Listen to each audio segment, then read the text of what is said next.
This house was supposed to be our ticket to financial freedom. It was going to be the game-changing fix and flip that was going to finally launch us as successful real estate investors. Instead, it became the biggest failure of our entire real estate career, which was very short-lived. By the way, this house sat on the market vacant for 4 years. You heard that right, vacant on the market for 4 years. We ran out of money multiple times and we couldn't walk away. Why? Because we didn't purchase it with our own money in the first place. Mistake after mistake after mistake stacked up. And when we finally hit rock bottom, we realized it was no longer the market that was hurting us.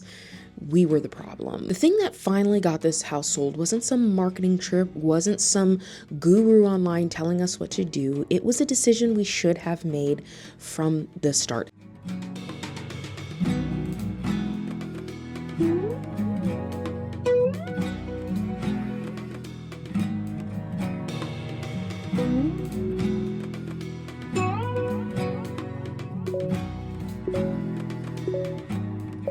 Hello, friend and fellow adventurer. My name is Kayla. I'm a multi-passionate creative doing all the things and documenting my messy middle so you don't feel so alone in yours. Welcome back to Sidequests and Sideeyes, part cozy tavern, part strategy guide, part unhinged chaos. Around these parts, we take a hard side eye to hustle culture, go the pace of grace, which is really, really slow actually, and celebrating every win. Showering does indeed count. Now, if you're new around here, or maybe you're not new around here, you might be wondering, why on earth, Kayla, are you talking about real estate? You're usually talking about creativity or the creative process. Well, my friend, let me tell you why. Because my time as a real estate investor was such a rock bottom experience. I learned so much, and I always want to be honest about what I've struggled with so that I can share that with you. So hopefully you don't feel so alone. Maybe you'll avoid some mistakes in the future, or if you've already made those mistakes, maybe you'll feel a little less silly and recognize that we all have made similar mistakes in the past. And secondly, it was actually my desire to do more creative work, to pursue more of my passion projects that got me into real estate in the first place. So let's dive into the first question is, how did you get into real estate? Because before we get into the chaos, which I just set up, we need to go back a little bit. So how did you get into real estate? Well, here's the thing. My mom actually was into real estate and doing fix and flips, or buy and holds. She did do fix and flips as well, but she started with buy and holds, which is, doing rental properties and stuff. She kind of dabbled in that around circa 2008 when I went to college. I went to college in Grand Rapids, Michigan, and it was something that Grand Rapids happened to be just a really great place after the 2008 housing crisis. It was a great place to invest, and so she invested there, and since I went to college there, when she came to visit, it just made sense. And then because I was going to school and worked in Grand Rapids, I could check in on those properties. So real estate was kind of always there, but it wasn't like this big deal. It was just kind of this thing that my mom did on occasion on the side, and I knew about it. So fast forward, I graduate college, I end up getting married, and we're scrolling online, and sure enough, we are shown this idea of a life, right? This portfolio of real estate and being able to travel full time and pursue what you want to pursue full time, and to throw the 9 to 5 away and kind of go after this whole lifestyle. We were sold this dream, this fantasy, right? And since my mom was already in real estate and dabbling, it was like, oh my gosh, all of us, my husband, me, and my mom kind of thought this is perfect. This is what we want to do. It can be a family affair. And so we joined this group of investors, and they were really smart. They were very successful. They knew what they were doing, and they had courses. So we did the courses, we did the conferences, we did the networking. That's kind of how we got into real estate in the first place. Daryl and I started off with a multiplex first, that was our first project, and it was a buy and hold. So it was rented out. There were 4 different apartments. And so, of course, at the end of the month, we had a little bit, not a ton, but we had a little bit of profit, and that went well. So we thought, oh my gosh, let's jump into fix and flips because that sounds fun.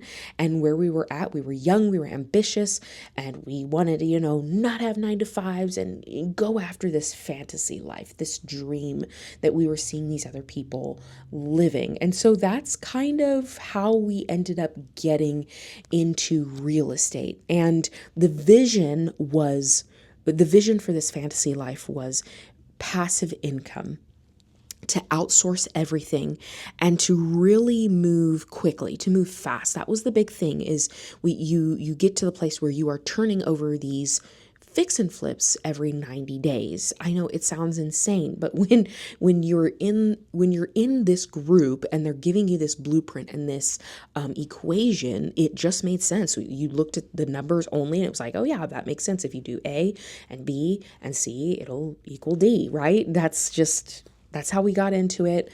And honestly, I don't necessarily regret it. I just wish we would have done it differently. So to continue forward, how on earth did we end up in this black hole of a situation? Like I was saying, the house I was talking about in the intro was actually not our first project. Like I said, we had that rental property that we first had, and then we ended up selling it and saw a little bit of profit, not massive.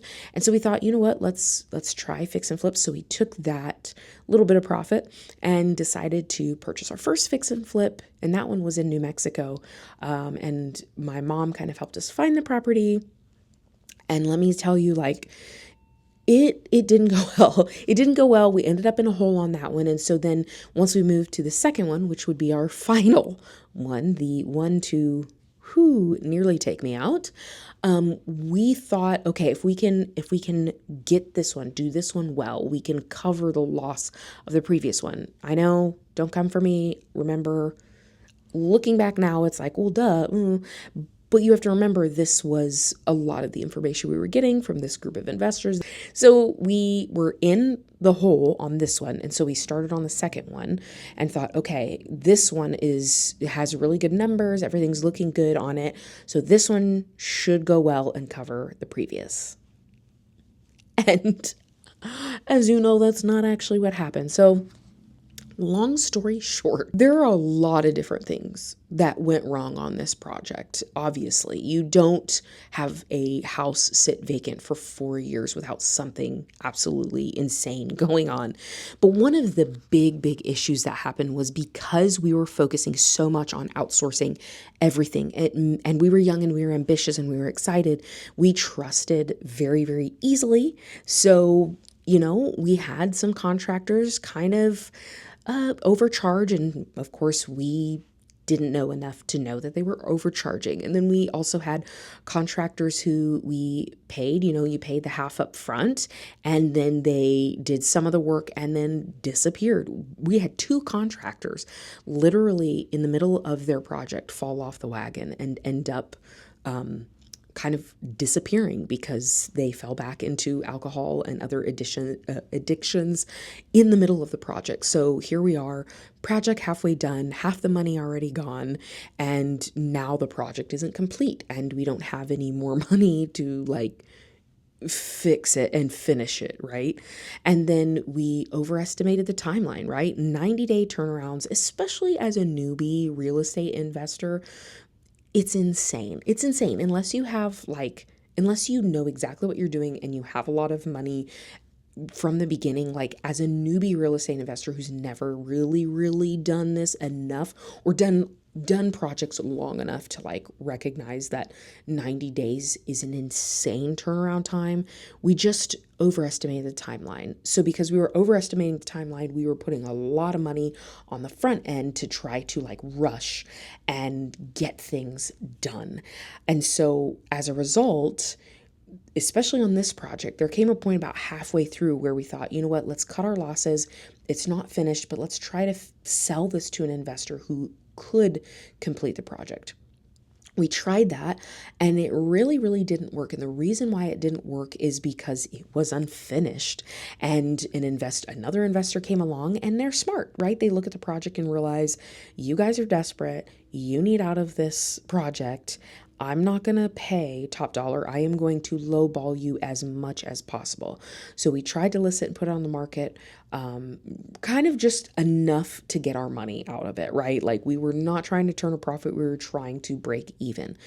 Could not get it sold. So we kept trying again. And so then you have the vacancy. And when a house sits vacant, you've got costs associated with that. And on top of that, like we are doing this project with other people's money, right? So we have overhead costs on that.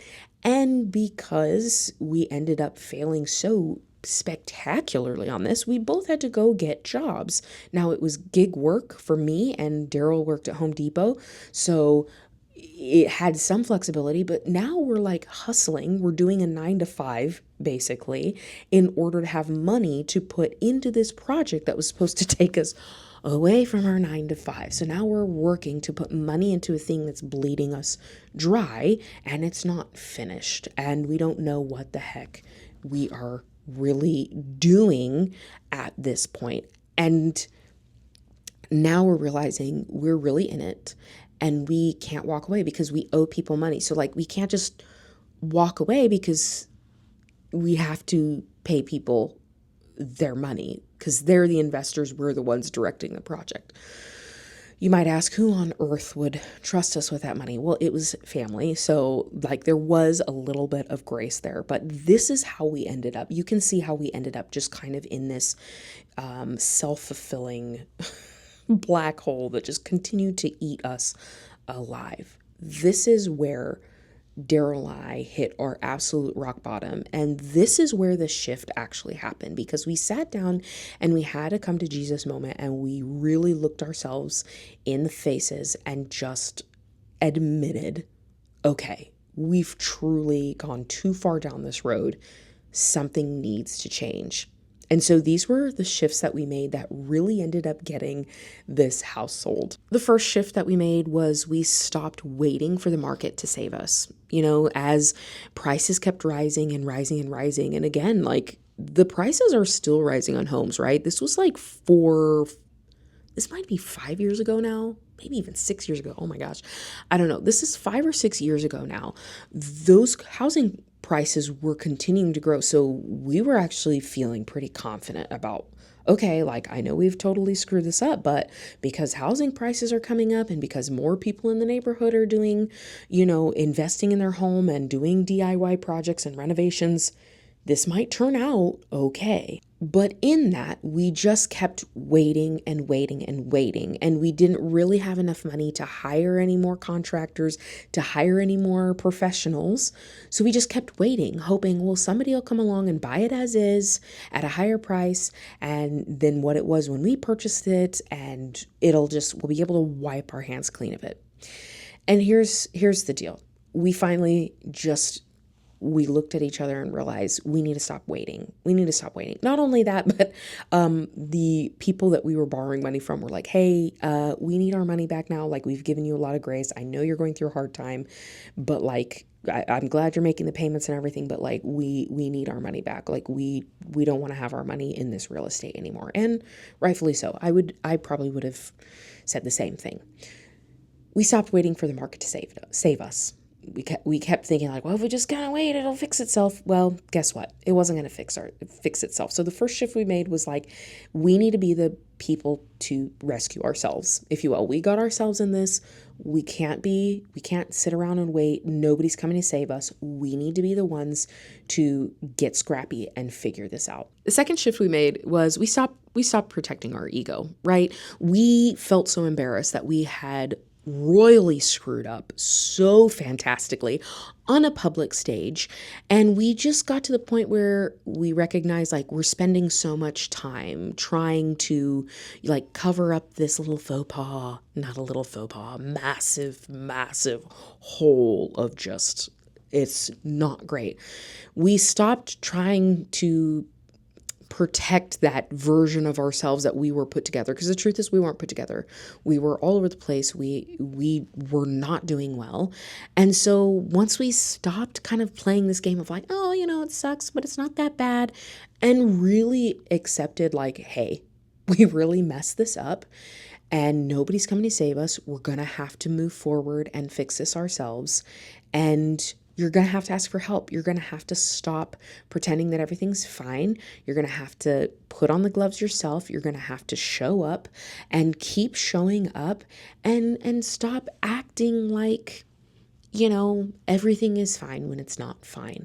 And in that, I think it freed us from the rat race. It freed us from the angst.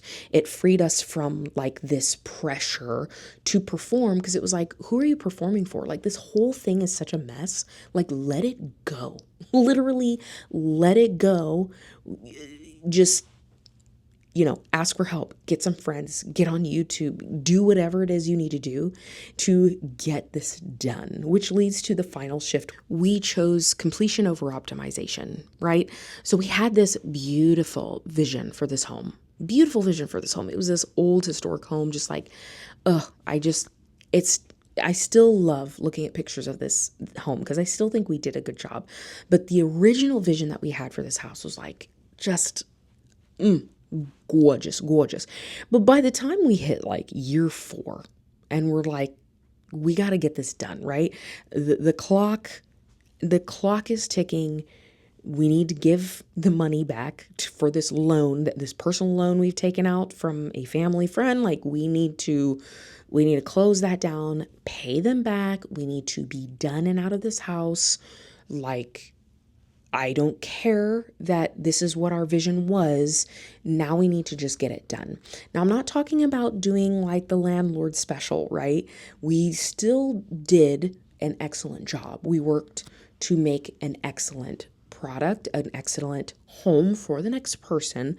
However, we let go of that, the ultimate vision, right? That, everything's going to be just this beautiful top of the line. We just let it go. And honestly, it was probably better, because for that neighborhood, where that neighborhood was currently, like, the vision we had probably was a little bit above what was necessary for that neighborhood. And we had already spent a lot of our money on probably some stuff I would not have spent our money on. So we couldn't pay any more contractors. We were out of money there. We couldn't pay any more professionals, other than a couple of different things that like we had to have somebody come in, because it just wasn't our expertise, such as an electrician, a plumber on a couple of items. But basically we decided, we're going to have to complete this. It's not going to be the vision we originally thought it was going to be. We're still going to make it beautiful, but we need to be the ones to fix this. We need to do all of this. Luckily, I had a lot of experience because I had worked with a general contractor before. But again, that was a general contractor. I had never done, there were these old iron pipings in the basement. And that was what all of the plumbing was, this old cast iron. That's what it was. It was old cast iron. And my husband had worked a year in the plumbing department in Home Depot. So he had learned enough to where we both were like, I think we can do this. And we replumbed. There was, like I said, we had to call a plumber one time because we couldn't get it. But even the plumber said, like, you did a good job. Like, you did a good job. And this part was difficult, but like, we replumbed not the entire house, but a lot of the house. We ended up refinishing the floors on our own. We painted that entire house. We learned how to patch up plaster and lathe. We had to rip down a wall and put a new wall up. We had to redo a couple of both bathrooms. We had to redo, literally pulling up inches upon inches of really moldy, gross flooring. I mean, I'm talking about, there was stuff we did in this house that I'm so glad that now I have those skills. But when we started, it was like, okay, pull up YouTube, get on Google. We're going to Home Depot. We're talking to friends who are contractors, and we're figuring this out. And it was honestly such a wonderful experience and horrible experience because the weight and the pressure was so heavy. Let me tell you, my depression was like, it was at its peak during this time. But once we stopped trying to get this optimized, perfect version of what this project was going to be, what we thought it was going to be, how it was going to go, and just kind of said, okay, let's just put on our gloves. We'll show up every day and do a little bit at a time until this thing is done. And we are just going to keep going until it's done. That's when we really, really finally saw a shift. Now, I know maybe you were expecting like a numbers conversation here, but I think this is why I wanted to talk about this, because so much information about real estate and about, on a wider context, passive income almost always comes down to like numbers, blueprints, really tight like timelines and equations. And it's not that that's wrong, right? I'm still hoping to get back into real estate one day, try my hand at it again, doing it the right way this time. It's not that any of those things are necessarily wrong. However, when you are newer, when you're learning, when maybe you don't have the resources or the capacity, like, I think these things are actually a lot more important. Those shifts that we made, those were decisions we should have made from the beginning. And ultimately, the decision we should have made from the absolute start was we should have done it ourselves.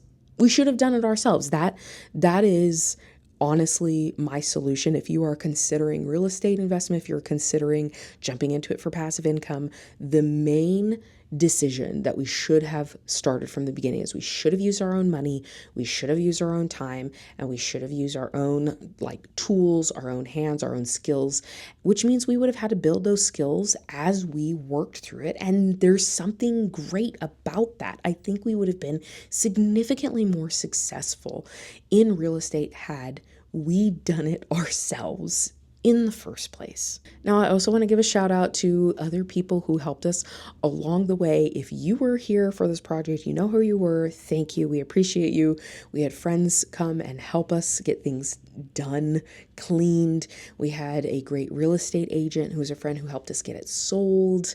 And we just had a lot of support during this time. We had a lot of patience from the people who allowed us to have a personal loan with them, like a lot of patience in they could have recalled their money years and years previously, and they gave us a lot of space to try to figure it out. So there is a lot more that went into it, but let me just say, this project was so hard. And the thing that got it sold was that we stopped outsourcing. We stopped trying to do these really quick turnaround times. It was like, we're going to do this project. We're going to focus on this project. We've got 3 hours today, 2 hours tomorrow, an hour on this day. We're going to go work on this project until it's done. And then we're going to move to the next project until that's done. And then once it's done, we are going to be done and get this thing sold. And while we worked on it being excellent, we did not focus on perfection. We wanted it to be safe and beautiful and ready for the next homeowner. But we also were like, this is an over 100-year-old house. There are certain things that are just never going to be straight. There are going to be certain things that are always going to creak and be just a little bit wonky. So we're going to do an excellent job as much as we can, and then we are going to move on. So perhaps this was an unexpected video on real estate investing, and I'm glad it was. I wanted to give a different perspective that looked at things not from just a numbers game and something so strict and equation based. I wanted to give you something that felt very practical and honest, and it just is. This is a story from my past that I try not to talk about often because it's uncomfortable, but I thought I should bring it up for you. So I want to leave you with this challenge, this thought, this encouragement, whatever you want to call it, is if you're holding on to something big, like that. Maybe it literally is like us, like a house that's been sitting vacant for a long time. Maybe it's a business, whatever. If you're holding on to something that it's just not moving, it's been stuck for a really, really long time, and it's costing you money, a lot of money. Maybe it's costing you a lot of time. Maybe it's costing you your peace, and maybe stability in any number of ways. I want you to ask yourself, are you staying? Are you staying where you're at? However you're approaching this, however you're holding on to this, are you staying because it's actually a good thing to stay? Or are you too deep in it to admit that it needs to change? And if you feel like, okay, yeah, no, I'm willing to admit that something needs to change, are you willing to admit that maybe it's you that needs to change? Because look, I did not want to have that conversation. I did not want to look in the mirror and say, like, you are the one that made the mistake. You are the one that got yourself into this hole. And you are the one who is continually treating the situation, acting the same, and not changing anything internally because you're too embarrassed to admit that, like, okay, you really made a big mistake here. And by not admitting that and facing myself, it just kept prolonging everything. So that's my question, is if you're holding on to something, you're stuck somewhere, something isn't moving forward in the way that it's supposed to, and it's pretty heavy. It's pretty heavy. Are you staying because it's actually wise to do so? Or are you just afraid to admit that something needs to change, and maybe that something is you? I know, it's hard, it's uncomfortable. If you want to ponder that a little bit deeper, I did create this fun little PDF. It's called the Happy Home Sidequests. It's just a little clarity workbook I wish I would have had a few years ago when I was going through this. That would just help me kind of walk through some of these questions that I asked myself and some of these things that I've mentioned to you, and honestly just get me to a place of facing myself in the mirror and recognizing, like, hey, you made a mistake. It's not a big deal. Now stop wallowing in the self-pity and the guilt and the shame. Like, just let it go and let's get up and, get to the end of the race. The finish line is over there. Let's just get up and keep going. If that's something you're interested in, then check out the link below. It's called the Happy Home Side Quest, and I hope you'll love it. And I always love to end these videos in this way of, if you haven't heard this recently, or maybe you've never heard it in your life, I just want to let you know that your life is worth getting back up for. And you know what? I'm proud of you. So until next time, see ya.